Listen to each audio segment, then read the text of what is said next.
제가 오전에 국정조사를 보면서요, 참, 오늘 이 자리가 대단히 무거운 자리인데 좀 안타까웠습니다. 이 질의 끝나고 밖에 나가는데 어떤 분께서는 국정조사 지루하다 이런 말을 제가 우연치 않게 들었는데 오늘 참가한 많은 분들의 태도와 자세라는 생각이 듭니다. 오늘 이 국정조사가 의원들 답변이 중요한 게 아니고요.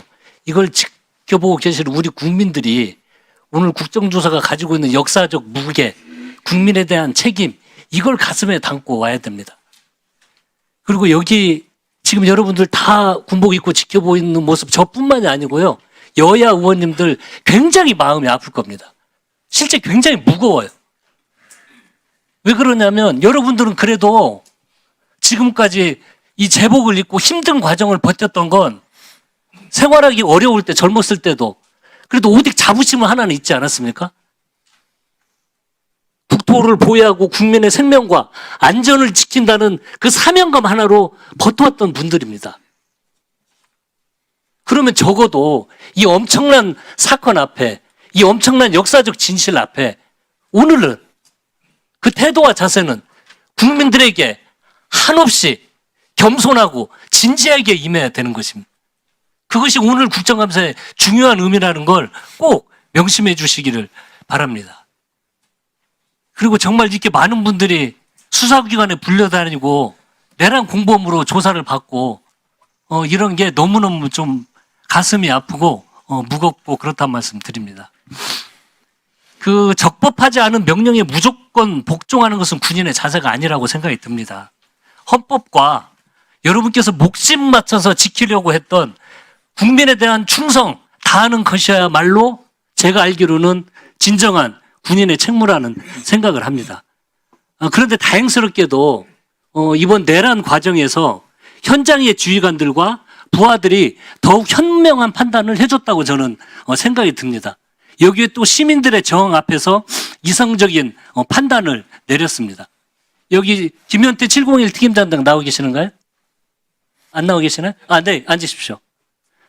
저분은 부대원들이 죄가 있다면 무능한 지휘관의 지시를 따른 죄뿐밖에 없습니다.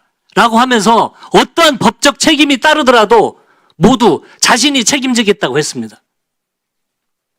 적어도 잘못했으면, 적어도 군인이라면 이 정도 태도와 자세는 가져야 되는 거 아닙니까? 저는 그곳에서 국민에 대한 진정성을 느꼈습니다. 그런데 요즘 보세요. 저 관절을 보세요, 여러분.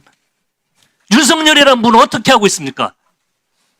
여러분들이 지금 이 수사받고 고초받고 있는데 다 외면하고 있지 않습니까?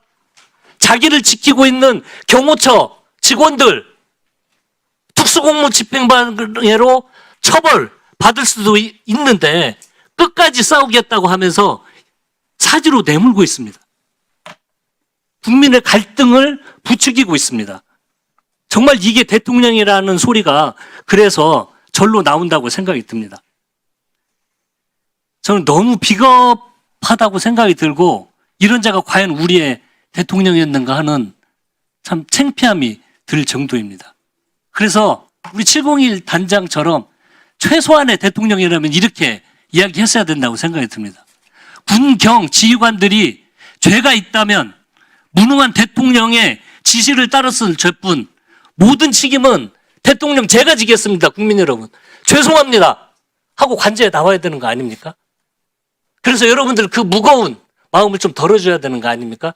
이게 지휘관이고 대한민국을 책임졌던 대통령이라면 최소한의 그런 자세를 가져야 된다는 생각이 듭니다.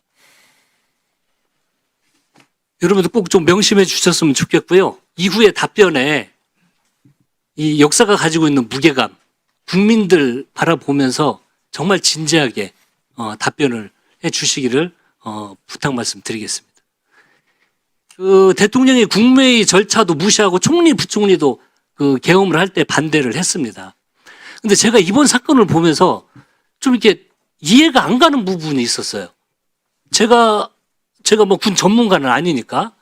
근데 상식적으로 여러분들 사령관님쯤 하시면 군의 최고 엘리트들이고 다 법률 자문기관들을 옆에 있을 텐데 이게 군과 경찰을 동원해서 국회의 기능을 마비시키고 헌법기관인 중앙선거관리위원회를 장악을 시도하고 이것이 비상계엄이 헌법과 법률에 위반된다는 걸 이걸 몰랐습니까?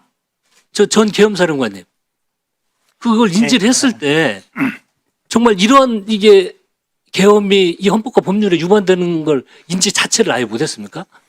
예, 그때 그 계엄선 법문상의 내용을 자세히 볼 수도 없었을 뿐만 아니라 그런 상황실이나 참모위원이 구성이 안 돼 있었고 법적인 검토가 끝났다는 그런 말씀과 일부 이렇게 공유 윤독을 해보았지만은 그런 정도의 지식은 없었습니다. 아니 그러면 일이 그 발령하고 그 주변에 뭐 법률 참모들이 뭐 그런 이야기 안 했습니까? 그때까지는 아직 소집이 안 된 상태였었습니다. 그 전 수방사령관님, 이 법률적 검토 이런 걸 아예 시간이 촉박했습니까? 왜 그럽니까? 제가 궁금해서 그럽니다.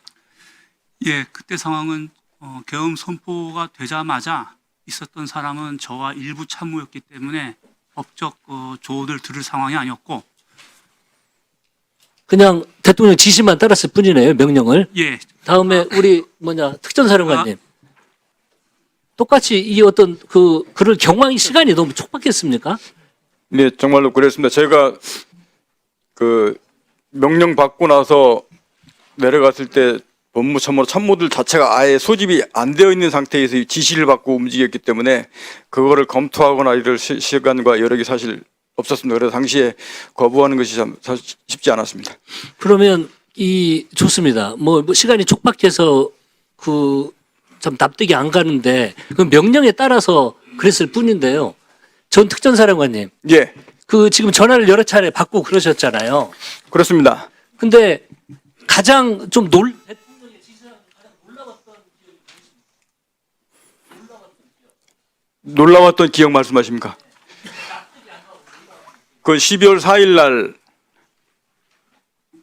00시 30분부터 40분경이라고 말씀드렸던